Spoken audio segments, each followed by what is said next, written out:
was in Croydon quite a lot of granaries. I don't know if anybody knows Oh God, that. yeah. Do you know granaries? Yeah. I had a piano lounge and it was a bit posh, a bit bougie, because I had a piano lounge in the middle floor. I don't know this place. Because the middle floor was like, on a Saturday night, the middle floor was like the, like a soul funk kind of. Yeah. Yeah. Upstairs was the bashment room. Okay. And then the ground floor was like the R&B, like whatever, and yeah. So obviously I was in the bashment room, obviously. Always in the bashment room, obviously. And there was a stripper upstairs as well. There was a what? Stripper. Was there? Yeah. I know you're lying now. No. Really? Yeah. There was a stripper. Okay, well clearly wasn't that was It's not one around. lonely. Did you have to have special membership for that piece, or what? How did that work? It was just like you. So if you came in, you could go to any of those. Yeah. You could go I don't to know the this floor you place. wanted to, yeah. Yeah, back in the days. Yeah, back in the days. Yeah. Well, listen, we're ready to go. Cool. So thank you for being here. So the lovely thing about this is there's nothing formal, so you can interrupt, interject, add some things in. There's no script. So I think I'm just going to kick us off with one question. Maybe that's the question. Was there anything that surprised you when you were reading this? Wow. I would say quite a lot in terms of not what you've written, but what people have commented. It's kind of like, you know, like, really? Did someone say that to you? Like, what is going on? And I think it was kind of like the realisation to me that it's so much work still to do. And I thought to myself, God, have I got the energy for this? Kind of like surprising to me, like, wow, people are still speaking in that kind of way, and the mindset is so far behind where it needs to be. Yeah, I was going to flip it and say that it wasn't surprising, like some of those quotes, reading it is very roll eye for us, but it's also staggering at the same time, because when we've been in this work for a while, you think, okay, we've come a certain way, but literally like 20 quotes are in here and you're thinking, wow, we've got so much to do. So to some extent it was surprising, but also unsurprising. I guess it's just a reality that that's still there. Yeah. I think what I found surprising was how liberating it felt to hear a direct message, to hear a strong message that was rooted in an experience that I could relate to. Yeah. Growing up where I grew up work-wise, you know, in the established sort of civil service public sector, it felt like those strong messages, which were counter what was going on around me, would not be heard, would not be allowed in some places. But to read it and to know that someone else was feeling it, I just felt so. I thought, wow, I could let off. I felt like I could breathe. I felt like, as I think I shared with you, Shereen, before, each page I turned, I thought I knew what was coming next. And in a good way. I thought, yes, oh yes, someone is saying it. And it just felt free. It just felt free. Loved it. That whole aspect of the book, I just loved it. I think it's validating. Yes. And for me, when I'm reading books, I have like my non-diversity book that I read for, mental health, and then like diversity deep dives. And for me, sometimes picking up these books is kind of like, oh God, I'm not going to read this one before bed. But I read this before bed pretty much every night. And it wasn't one of those where I was like, oh, I don't know. I did want to read on. And I think because it was validating everything that the work that we do, and it was resonating in the right way. So it wasn't one that was like heavy. Yes, there's heavy stuff in there, but it wasn't in a way that I think we couldn't kind of take that on and think, okay, what can we do? It actually wants you to be motivated, I think. But it wasn't even posing the question whether or not racism or institutional racism exists. It moved through that and said, if you're still asking yourself that question, then this book isn't for you. It's not for you. Yeah. It accepts that and acknowledges that this thing is real. And so that for me, every other thing I was reading went to second place. Yes. This was the book that was just, it resonated, it gave me more gears in my gearbox, and it said, right, I'm going to keep on reading this, because this is rooted in a reality that I can directly relate to. And for that, I just felt liberated as I read it. Yeah, I think that was important what you just said, because yeah, I can relate to what's been written here, and I think that's what's kind of like been a struggle in the past. You kind of read these books and then you're thinking, not sure about that, Yeah. kind of thing. But everything in here kind of resonated. I thought, yeah, that's right, bang on. Yeah. Even that bit, Sam, about the business case. It's like the book was just saying, go away, go away. We're done with business case now. If that's where you're at, then you deal with that in some other book. Yeah. But here, we're just dealing with what comes next is how you navigate this stuff, what you need to be doing. I love the way it kind of combined, and I think that comes through your own journey, Shereen, but it combines both, you know, healing, you know, medicine and remedy, and, you know, what we need to be doing now. In order to make sure that it doesn't carry on. That's what came next after the liberation. Yeah. For me. I think that, excuse me, the thing about, the point I wanted to write the book was probably a bit similar to what you've just touched on there, is that the frustration that I was having is like, we just kept on having these cyclical conversations around, I'm not racist. My organisation is not racist, or I don't think it's racist, or nobody's ever said anything to me, or, you know, I only hire nice people. And so what happens is that conversation dominates. So you've got some people doing the saying, right, because that's literally, and that's a bit of a defensive thing, and then you've got other people who are trying to explain why that doesn't matter in the context of moving on to doing the work. If you're forever in that cycle, you don't move forward. Yeah.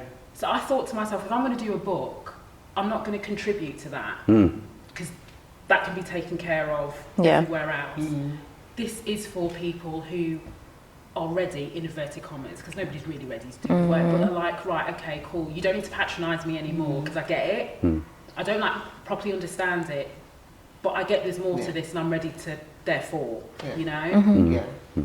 And I was saying to Rob earlier, for me, there was no book, the books that we read on racism or anti-racism is very US focused. So for me, it was like, we need something UK specific, because all the people or the workplace that, you know, oh, this US problem, it's really not. And I think that's where this was super helpful, because the UK, with all its nuances, is very different when we talk about racism. And I think being able to think about that both in society, but how it perpetuates in the workplace and those impacts, I think was good to unpick. Yeah.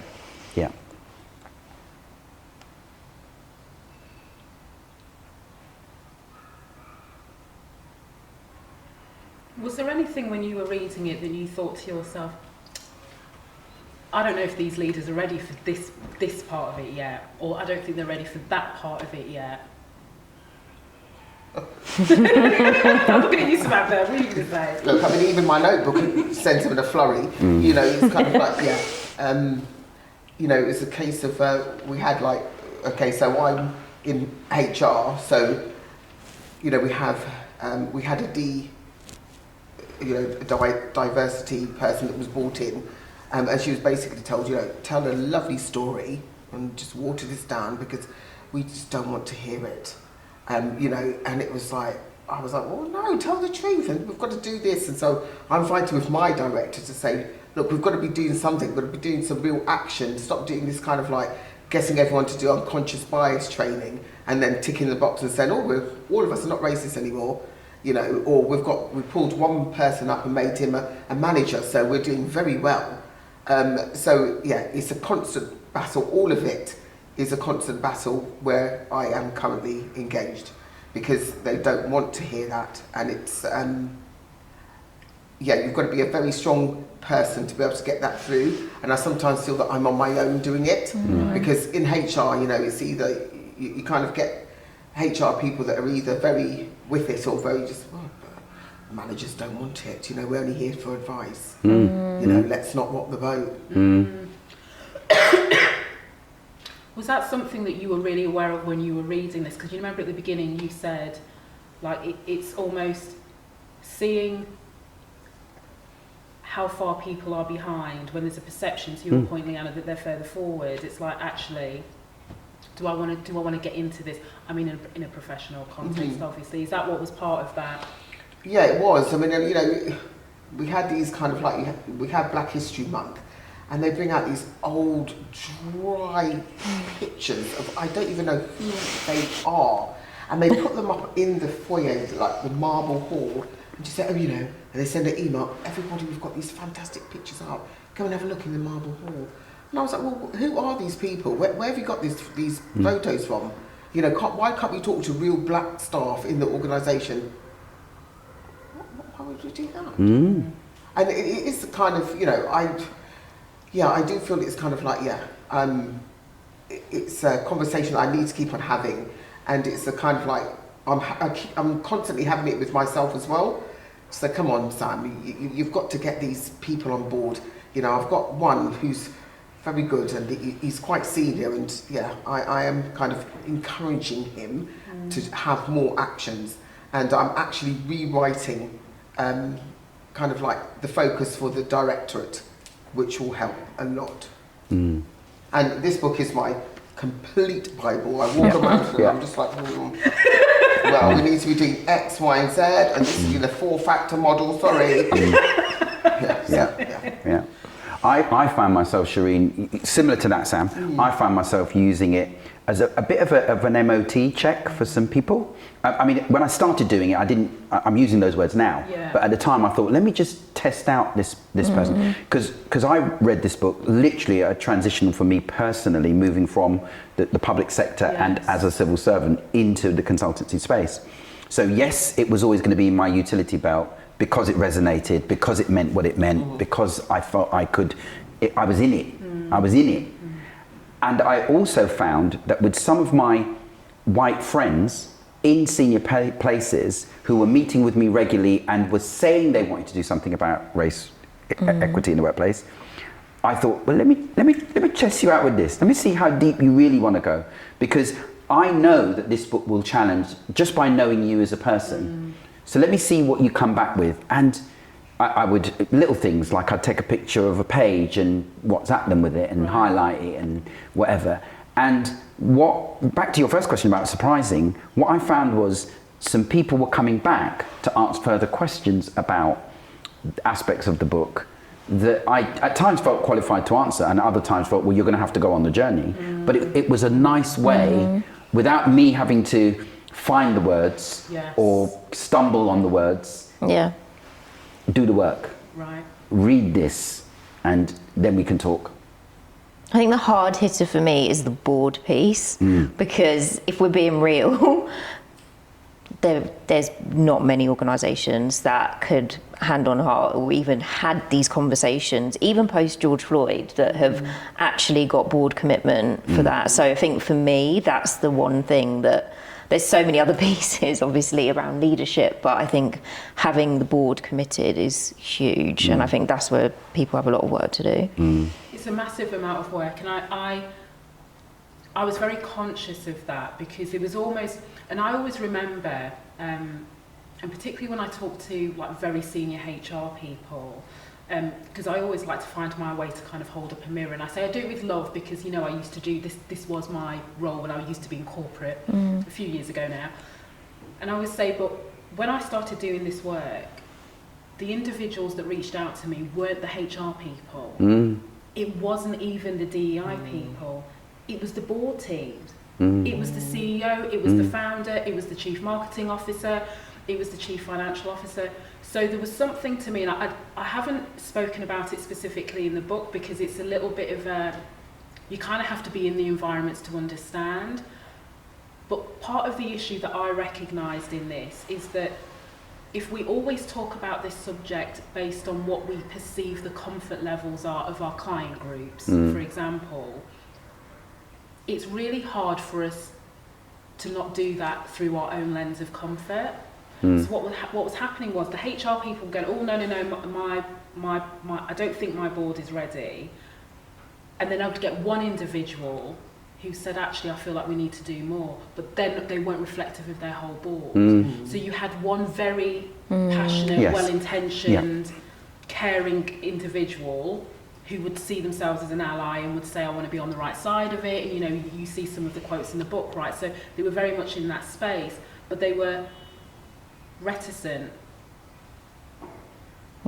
about trying to influence, even though they technically had power, right? 'Cause they run the company, but they were a bit like, well, you know, I don't feel like we should force people, and we have to meet people where they are, and get into all of that.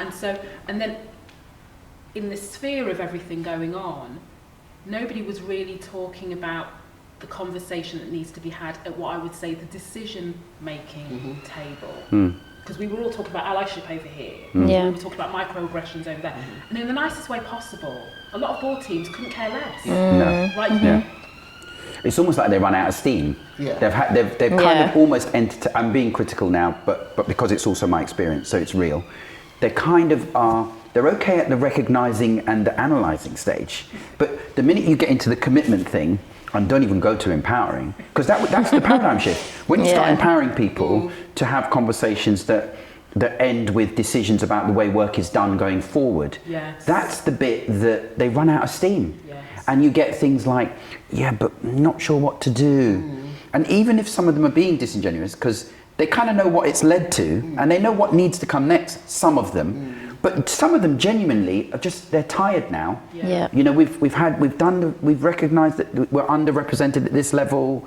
You know, we've put in place the analysis, but to commit to that action, I mean, they literally just, right, enough now, we need to rest and go and do something else, estate management, get the IT sorted on this, or do something else. But to deliver on racial equity, they're just not, they're not up for it. The energy is gone by then. The appetite's gone. Appetite's gone, the will, out the door, out the door. And where there's no will, they're not gonna find a way. But the book keeps their toe to the fire. And in the hands of those sort of tempered radicals within organizations, black and white, who want to take it further and previously were saying, well, I don't know what to do next. Well, hang on a minute, because this book not only takes you through some of that stuff that you need to heal, it starts saying what you need to do. And that's the second wave of love that I got from this book. The liberation was one thing, because that's all with me, right? But now, hang on a minute, now there's a shopping list beginning to form now. There's stuff that we can be either repeating what we tried in the past but fell over, but now we can come afresh at that, or some other stuff that we could be doing now.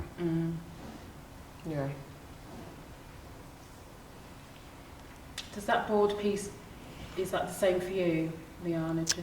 So I've just recently joined a new company, and actually, I'm also like, have I got rose tinted glasses? But from what I've seen and the commitments that have been made, there's board commitments there around, and I think there wasn't a choice. You know, I work for MasterCard, and in the US, it's very US centric.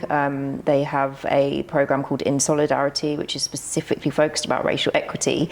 The question now is not just the US, you know, what about everyone else kind of thing. But the board are super committed to that. So those conversations have happened. But just from experience and knowing, you know, obviously I'm not in those rooms and having those conversations, and I can see, you know, you can have someone who is the, you know, the ally, and like that one person you're like, oh my God, yes, everything on them. And it's like, they're the ones that need to influence, you know, and how sometimes I'm not the one that's going to deliver a message because it's not palatable coming from a person of colour. I'd much rather someone white go and have that difficult conversation. So I think, if anything, from learning from the board stuff, it's around that collective piece, because otherwise the board isn't functioning as a board, in my opinion. And that's where I think I wanted to, and I think this is where sometimes it's challenging, but actually it's not that challenging, right? And when I say that, is because every single organisation in some way, shape or form has to go through some form of culture transformation, right? It's just like the IT transformation for like the 10th time in like 3, you know, do you know what I mean? There's just cycles that we go through. So some of the tenets of what it takes to embed change is the same thing. Anti-racism is no different. And I think that's partly why I wanted to really anchor it anchor this in business rather than this really societal, conceptual, abstract idea, because you can read stuff about racism and then it allows people to almost get lost in the intellectualization of the subject. Yeah. And then they feel like their organisation is separate. Do you know what I mean? I do. I feel that. I feel all of that. I think, and again from my experience, you know, a number of years working in the public sector, working as a civil servant, what happens though, Shereen, even in response to that point, is the journey's never linear. What happens is, because of the strong hierarchical structure that you've got in the public sector, people, and this isn't about picking out any individuals, but people at the top who want to maintain the status quo for whatever reason, normally rooted in power and retaining power, what they start doing literally is banning words. They start telling you that words like, or phrases like white privilege, even the word race, are provocative, or, you know, I can remember when, as the Black Staff Network chair, we wanted to run a promotional campaign around launching race ambassadors. And it happened to be members of HR, but they came back and said, Rob, can you do this without using the word race? Why? Because it's too provocative. It upsets people. It don't upset me. It don't upset the people who are lining up to be ambassadors of race and racial equity. And you had it recently with unconscious bias. Suddenly, unconscious bias is no longer what the civil servants should be doing. So we can't, or I say we, after 38 years it sticks, right? But the civil service are no longer allowed to use that term. They've kind of thrown the baby out with the bathwater.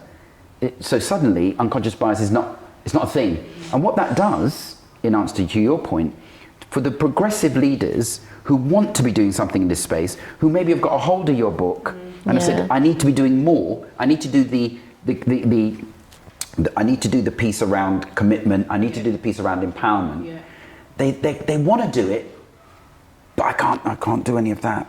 I want to do it, but apparently white privilege is not to be taught or not to be spoken of. There is no privilege such as white privilege. And it makes them so hesitant, they end up doing nothing. Hence, the journey is never linear.